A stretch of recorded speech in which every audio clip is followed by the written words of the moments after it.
آپ حضرات کے ذہن میں ہوگا، آج سے چند سال قبل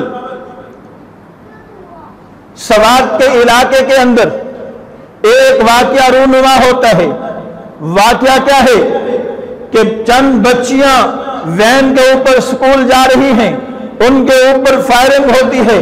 اس فائرنگ کے نتیجے کے اندر چند بچیاں زخمی ہوتی ہیں۔ ان زخمی بچیوں کے اندر تعداد تو اور کی بھی ہے، لیکن اس میں سے ایک کردار کو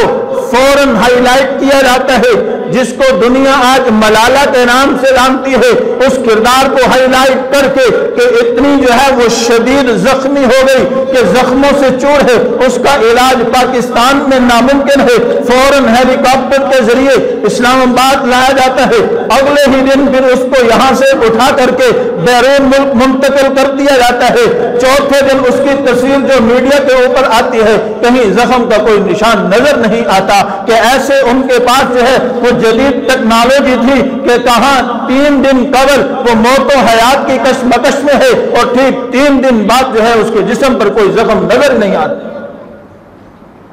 اور پھر اس سے ڈائری لکھوائی جاتی ہے۔ پھر اس ڈائری کے اندر سب سے پہلا جو اس بدبخت کا جملہ وائرل ہوتا ہے، اور اس جملے کے اندر وہ کہتی ہے بدبخت کہ جب میں داڑھی کو دیکھتی ہوں تو مجھے ابو جہل نظر آتا ہے، مجھے ابو جہل کا دور نظر آ جاتا ہے۔ جب پردے نقاب کو دیکھتی ہوں مجھے فرعونیت یاد آ جاتی ہے۔ اسلام کے خلاف اس سے یہ الفاظ جو ہیں وہ لکھوائے جاتے ہیں۔ اس وقت ایک کورس کرنے کے لیے میں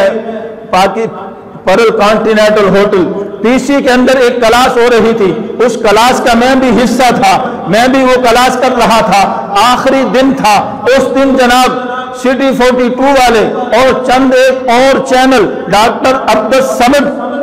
کے پاس جو ہے وہ آئے۔ ایک طویل کلاس تھی، کافی تعداد میں لوگ تھے، وہاں پر آئے کہ قوم کی بیٹی ملالہ کو خراج تحسین پیش کرنے کے لیے میڈیا آیا ہے، لہذا آپ بھی، چونکہ ان تمام میں مولوی صرف میں تھا، داڑھی پگڑی والا صرف میں اکیلا تھا، باقی سب وہ تھے۔ مجھے انہوں نے کہا کہ مولوی صاحب آپ آئیں، آپ بھی چند جملے کہیں اور پھر اس کی صحت یابی کے لیے دعا کروا دیں۔ یہ قوم کی بیٹی تھی، میں نے وہاں بھی کہا تھا کہ خدا کی قسم قوم کی بیٹی وہ نہیں ہو سکتی جس کو مغرب اپنی تحویل میں لے کر کے اپنے پاس بٹھا کر کے اس کی صحت و سلامتی کے لیے کردار ادا کرے۔ قوم کی بیٹی تو وہ ہو سکتی ہے کہ جس کو مغرب اٹھا کر کے لے جائے اور سلاخوں کے پیچھے بند کر دے، اور سینکڑوں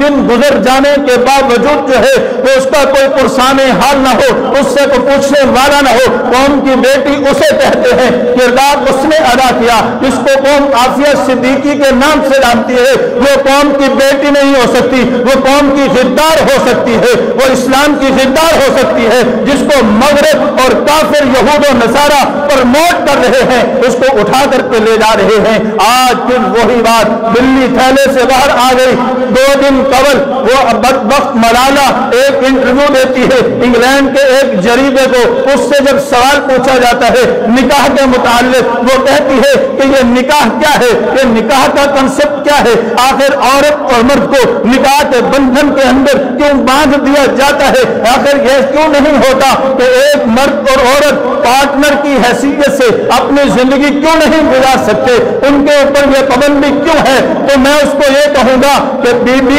یہ پابندی تیرے لیے نہیں ہے، یہ پابندیاں تو ان کے لیے ہیں جو اللہ پر بھی ایمان رکھتے ہیں، اللہ کے نبی پر بھی ایمان رکھتے ہیں، اللہ اور اللہ کے نبی کی تعلیمات پر ایمان رکھتے ہیں، قرآن پر ایمان رکھتے ہیں، قرآنی احکامات پر ایمان رکھتے ہیں، ایمان کے دائرے کے اندر رہتے ہوئے اپنی زندگی گزارتے ہیں۔ ان کے لیے پابندیاں ہیں نکاحیں جھکا کر کے رکھو، ان کے لیے پابندیاں ہیں اپنے چہرے کو ڈھانپ کے رکھو، ان کے لیے پابندیاں ہیں یہ کام کرو، ان کے لیے پابندیاں ہیں ایک مرد 4 سے زائد عورتیں ایک وقت میں اپنے نکاح میں نہیں رکھ سکتا، ان کے لیے پابندیاں ہیں ایک عورت ایک مرد کے علاوہ کسی اور مرد سے تعلقات استوار نہیں کر سکتی۔ یہ پابندیاں تو ان کے لیے ہیں جو ماننے والے ہیں، جو اہل ایمان ہیں، جو اہل اسلام ہیں، جو اللہ کو وحدہ لا شریک مانتے ہیں، حضور صلی اللہ علیہ وسلم کو خاتم النبیین مانتے ہیں، قرآن کو اپنے لیے مکمل ذاتِ حیات مانتے ہیں، یہ ان کے لیے پابندیاں ہیں۔ تو ایک نہیں چاہے 10 رکھ، ہمیں کون سا اعتراض ہے